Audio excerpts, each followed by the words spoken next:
Olá a todos e todas, estamos aqui com mais um encontro do nosso simpósio e hoje com Ulisses Carrilho. Ele é curador e autor de textos sobre arte contemporânea. Nos últimos anos, por meio do projeto Maravilha, tem se dedicado ao comissionamento de obras de grande escala para o Pão de Açúcar, no Rio de Janeiro, trabalhando com artistas fundamentais da arte brasileira, como Carlos Vergara e Anabela Gai. Seu percurso profissional inclui mais de 4 anos na curadoria da Escola de Artes Visuais do Parque Lage, além de passagens pela Bienal do Mercosul e Galerie Rolando Anselmo, em Berlim. Em 2022, realizou em Paris a exposição Você me abre os seus braços e a gente faz um país, Brasil, Corpo e Democracia, apresentada na Galerie Ilian Rabey. Sua prática curatorial dedica especial atenção à arte contemporânea brasileira, investigando as maneiras pelas quais o corpo emerge como território simbólico e político capaz de atravessar questões urgentes da vida contemporânea. Em paralelo, desenvolve uma pesquisa voltada a artistas autodidatas, buscando evidenciar as relações entre arte, pertencimento e distinção social a partir de uma perspectiva crítica do campo artístico e em diálogo com artistas sexo-dissidentes. Seu trabalho investiga a produção de imagens como campo de tensão entre intimidade e exposição, prazer e norma, propondo leituras nas quais o desejo aparece como força motriz da criação artística. Nessa chave, a curadoria surge também como sintoma do presente, abordando o prazer em mostrar e a vontade de exibir como um fetiche social. Paralelamente, articula entrevistas, textos críticos, ações públicas e colaborações com artistas, propondo a arte como campo de invenção sensível, onde o corpo permanece central para compreender transformações estéticas e políticas do contemporâneo. Originário de Porto Alegre, vive e trabalha atualmente no Rio de Janeiro. Então, Ulisses, muito obrigada pela tua presença, pela tua participação nesse projeto e te passo a palavra. Laura, muito obrigado pela gentileza, pela apresentação. Eu recebi de muito bom grado o convite para fazer essa fala, por um motivo muito simples e quase óbvio,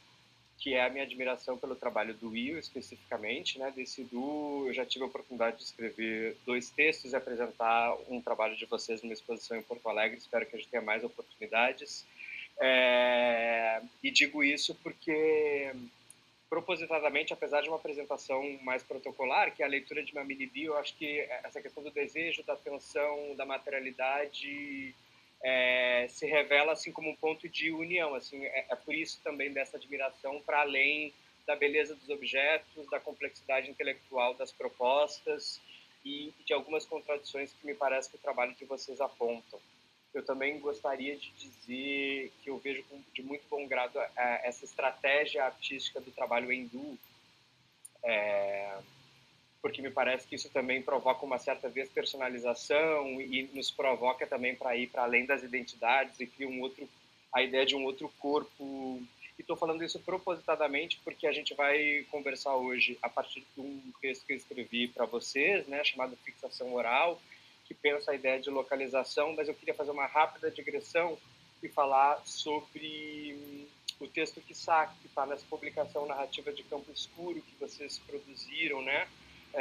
na editora aí da Taurus, e que de alguma maneira eu fui provocado por vocês para que a gente pensasse a partir de uma série de trabalhos a ideia de orientação. E nesse momento já me pareceu oportuno ir na baila do próprio trabalho de vocês e operar numa fricção, né? E daí, a partir desse livro aqui, eu hoje vou propositadamente não fazer uma projeção de imagens e eu busquei a materialidade para, de alguma maneira, sugerir essa erótica da tensão entre o sujeito e o objeto, que me parece que está na obra de vocês e que eu, como curador, posso apenas sugerir, né? Então, eu não sou exatamente um artista, então me pareceu que a relação entre o sujeito e o objeto aqui, apresentador e livros, podia ser até mais interessante brincar com os alfarrábios do que exatamente fazer um slideshow. Então, por isso, já revelo isso ao público, que passarei com alguns objetos aqui e que estou proporcionalmente. Mas esse livro especificamente é de uma filósofa chamada Sara Ahmed, e ele tem um termo aqui que é queer phenomenology, né? Uma fenomenologia queer. E o que ela nos traz por empréstimo nesse texto dela, que é super complexo, é tomar essa inteligência da ideia queer dos corpos sexo-dissidentes para que a gente pense não apenas a questão das identidades sexuais, mas que a gente se utilize dessa fortuna desses corpos que desafiam as normas e os arquivos predispostos pela nossa história vigente, né? Assim, a história também é feita de alternativas à própria história. Mas eu estou falando do Estatuto da História Oficial, que a gente costumaria geralmente grafar uma história com H maiúsculo, né? E a Sara vem oferecendo uma possibilidade outra e nos relembra que na ideia de orientação temos a palavra Oriente, e a palavra Oriente depende de uma partição que foi criada pelo Ocidente. E nesse momento de tanta tensão geopolítica, a gente está conversando hoje no dia 11 de março de 2026, que fica aí para os anais da história, há uma tensão entre Ocidente e Oriente que está cada vez mais pungente, e eu gosto de provocar essas linhas. Assim, o trabalho de vocês, propositadamente, me parece, experimenta uma opacidade que não está com literalidade tentando dar conta do mundo, muito antes pelo contrário, me parece que é muito mais uma fabulação, uma imaginação e uma criação por si só. Quando eu falo vocês, estou falando da Laura e do Munir, né? Do Yu enquanto do... não exatamente agora me dirigindo ao público, mas... isso me pareceu uma alternativa interessante. Então, no primeiro texto, a gente desafiou um pouco a ideia de orientação e eu já tomei por empréstimo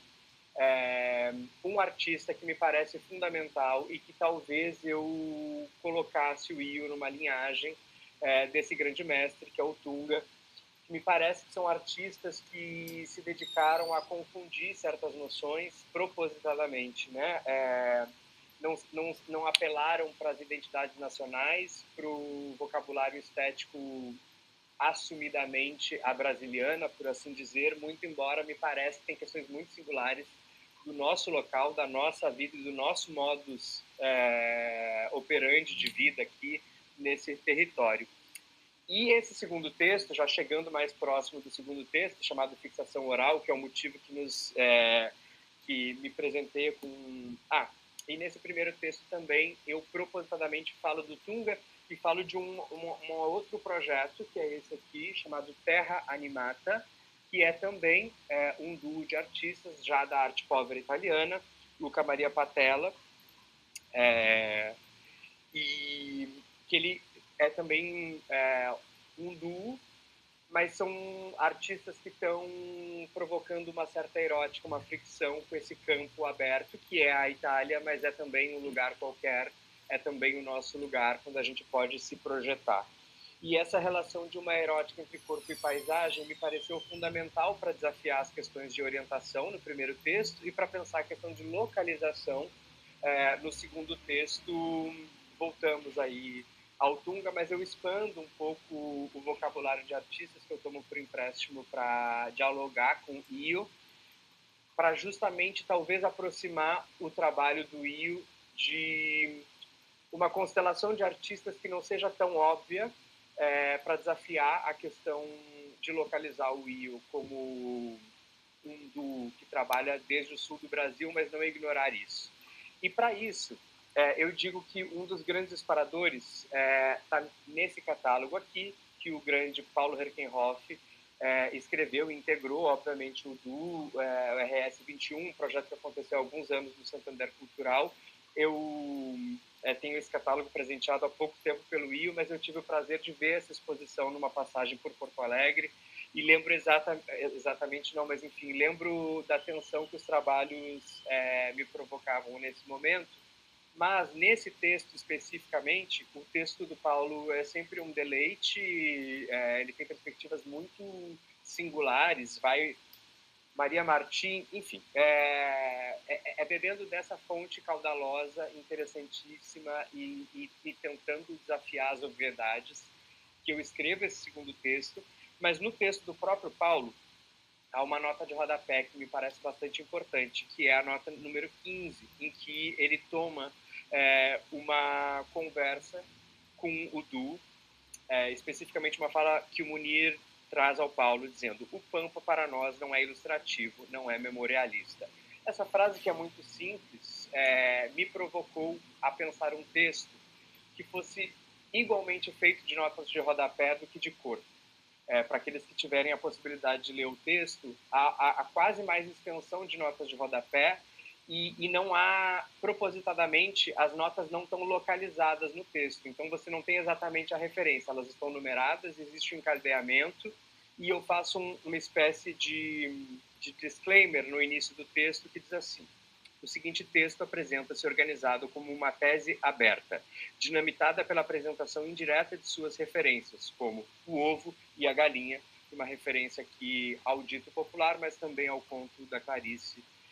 que tem essa mística, esse mistério, que veio de um congresso de bruxaria ainda nos anos 70 e que eu acho que compõe de uma maneira muito fabular o universo imagético que eu me sinto transportado quando paro para dialogar com a fortuna visual produzida pelo IO. Pensar a localização superando a ideia de orientação, outrora já abordada em Quiçá, que foi o texto escrito, é a provocação que me foi dada. E em fixação oral, eu me valho justamente desse termo que pode parecer uma alusão simples à psicanálise freudiana, né? Assim, mas eu confesso a vocês que eu prefiro isso mais como sintoma da vida do que exatamente como quadro clínico. Eu nem tenho capacidade de operar nessa via, né? Assim, não sou um profissional da área das psicologias, sequer das psicanálises, muito embora seja um interessado pelo tema. Mas me pareceu uma oportunidade interessante e nutritiva da gente seguir nesse caminho com o IO, porque essa ideia dos orifícios, das partes do corpo, das reentrâncias e das brechas que a própria anatomia traz, é largamente colocada. Sequer eu usaria trazer um trabalho, porque me parece que alguns trabalhos está mais sugerido, em outros menos. Eu não quero... Vou usar uma metáfora bastante corpórea aqui, apesar de chula. Isso não é uma vontade de puxar saco, muito antes pelo contrário, mas é uma vontade realmente de manifestar o que me parece ser uma complexidade de um duo de artistas que, enquanto espectador, eu venho há mais de 10, 15 anos acompanhando as obras. Apesar de curador, eu sempre me defendo primeiro como espectador, como sujeito que absorve as obras de arte. É a partir do meu corpo e a partir do sensível. Então, essa sugestão de corpo que o duo apresenta enquanto obra instaurada na verdade, também como isso ressoa na materialidade da minha anatomia e como eu respondo a isso, né? Enquanto sujeito que não é simplesmente uma intelectualidade, mas é uma intelectualidade incorporada. Nesse sentido, me pareceu extremamente interessante trazer a ideia de localização e voltar ao corpo. Né? Eu estou fazendo todo esse preâmbulo, que não é um preâmbulo, já estou rasurando um pouco algumas das questões que estão no texto, mas dizendo que me parece extremamente interessante e é justamente aí que a gente consegue superar as geografias e entrar nas internalidades, é justamente pela sagacidade de que o trabalho do Io apela para o ancestral, pode soar futurista, pode soar mitológico, mas me parece que ele operaria mais como um ritornello nesse eterno retorno, no movimento mais espiralar, e aí a gente pode falar de ão, podemos falar de io, podemos falar de mó, e não à toa algumas desses termos já estão aí colocados em projetos do Du, em referências que eu trago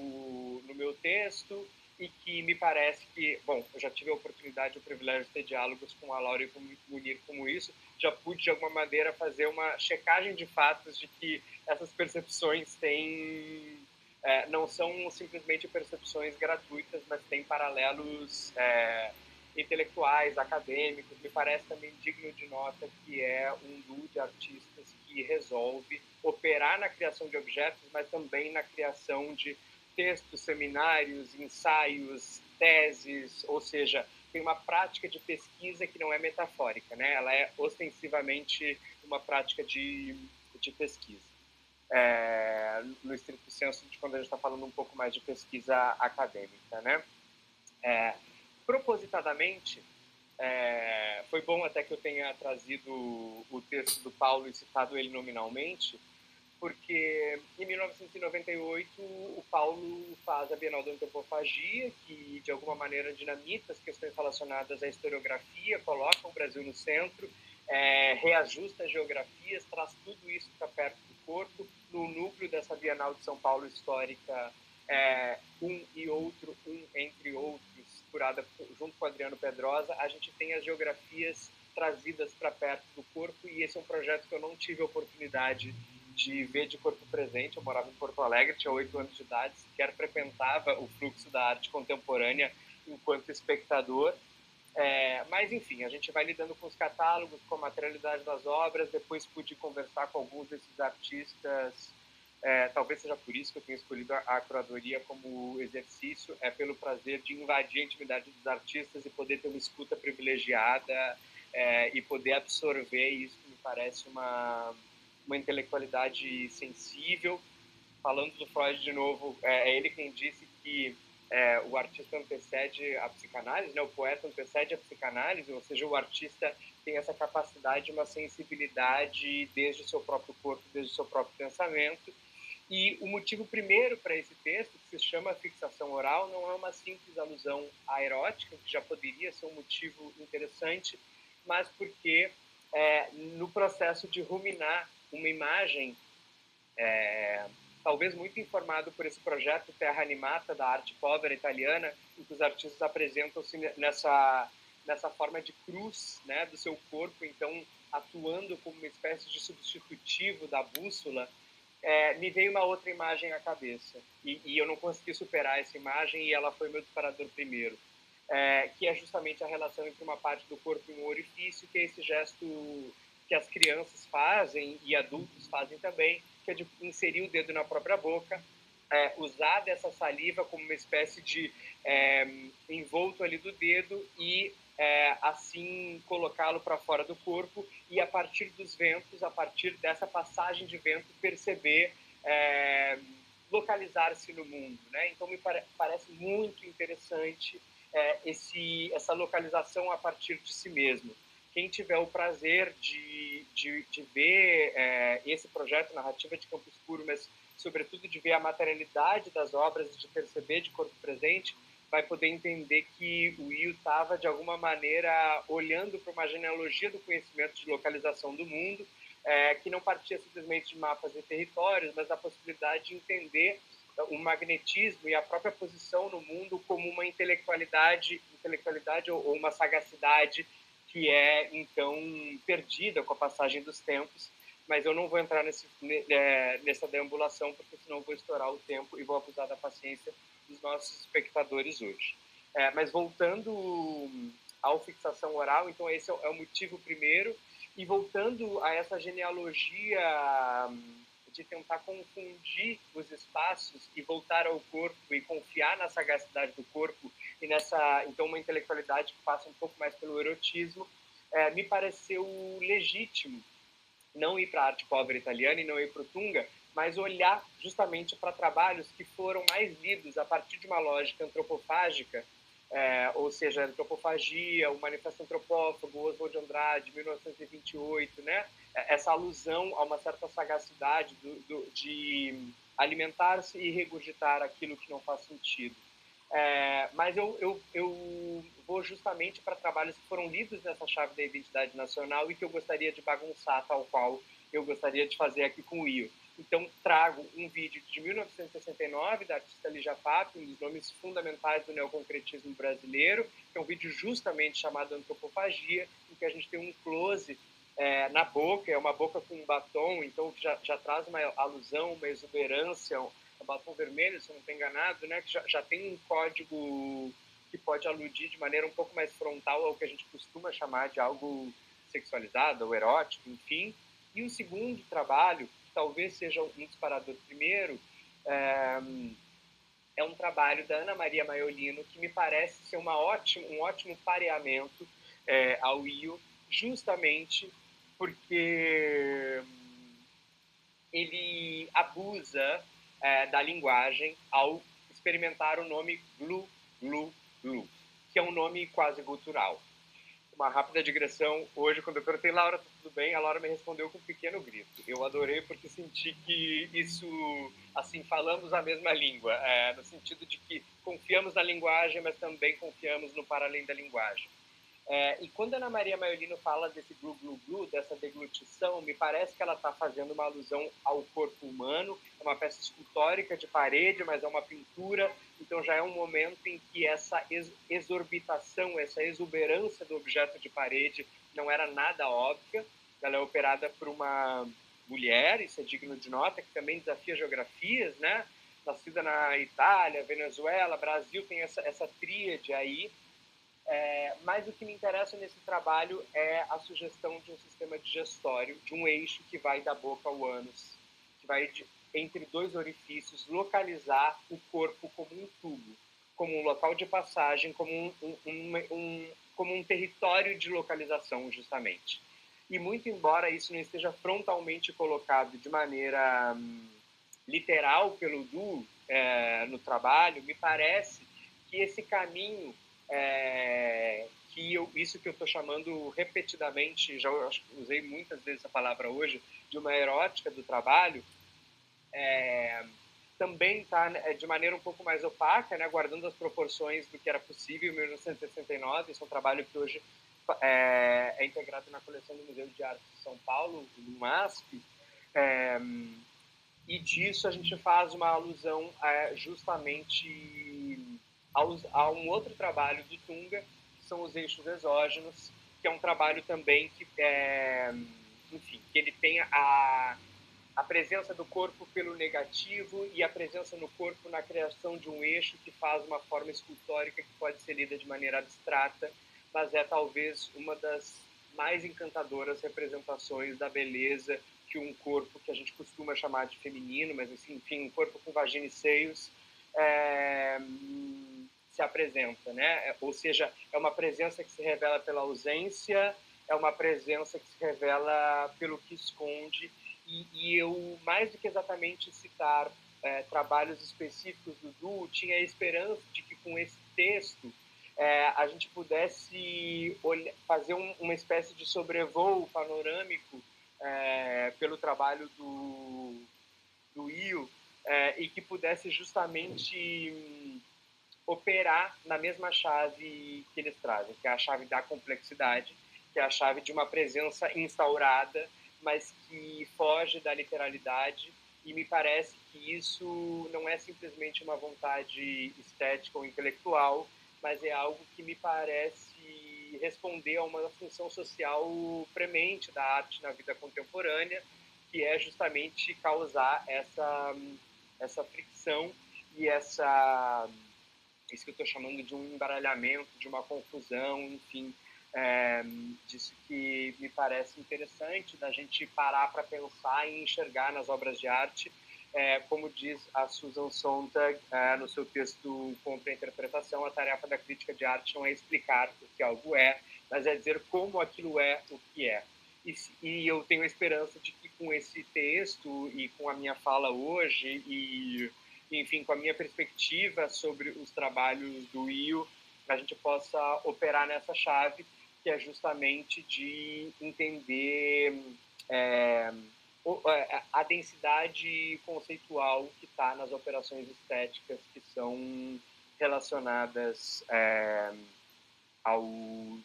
Du e a própria posição de vocês dois enquanto intelectuais que estão aí pensando a arte, me parece também muito interessante. Tem uma desindividualização na formação do Du e tem uma desindividualização também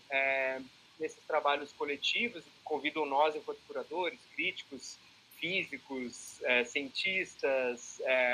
temos todo esse trabalho entre campos de conhecimento, mas também, com sorte, provocar os públicos e aqueles que estão nos assistindo aqui hoje por meio desse vídeo a sentirem essa tensão no próprio corpo, a perceberem que, assim como o Tunga nos fez ver que a maquiagem é um processo de pintura, que o ranger dos dentes é um processo escultórico e que estamos constantemente lidando com as materialidades dos nossos corpos e com isso dando forma ao mundo, queiramos nós ou não, né? Há uma subjugação também de que a vida social nos convida a isso. Eu fui convidado a fazer uma fala que coubesse em 20 minutos, eu já estourei esse tempo aqui agora, então quero agradecer demais ao convite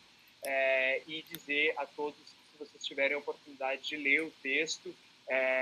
e que, se puderem brincar de fazer como o Julio Cortázar nos convidou no seu jogo da amarelinha e jogar esse jogo justamente em que não, o ovo e a galinha não há mito original, há um eterno retorno. Eu espero que possa ter sido uma contribuição nutritiva para o trabalho de vocês. Laura, obrigado pela escuta. Isa, obrigado pela colaboração aí para que essa fala acontecesse hoje. Muitíssimo obrigada. Nossa, temos aqui aquela coisa, a apresentação pode ter se encaixado num tempo relativamente curto, mas assim, os desdobramentos e reverberações são infinitos agora. Já fiquei pensando em algumas ideias de trabalhos que a gente está desenvolvendo, quis trazer uma ideia, mas enfim, agora não é o momento para isso, mas já fica aqui, né? E realmente eu acho que para quem assistir essa fala, depois puder ler os textos, né, e ver os trabalhos que foram criados ao longo desse projeto, as peças começam a se encaixar. Exato. Então, muito obrigada. Sempre um enorme prazer te ouvir. E seguimos.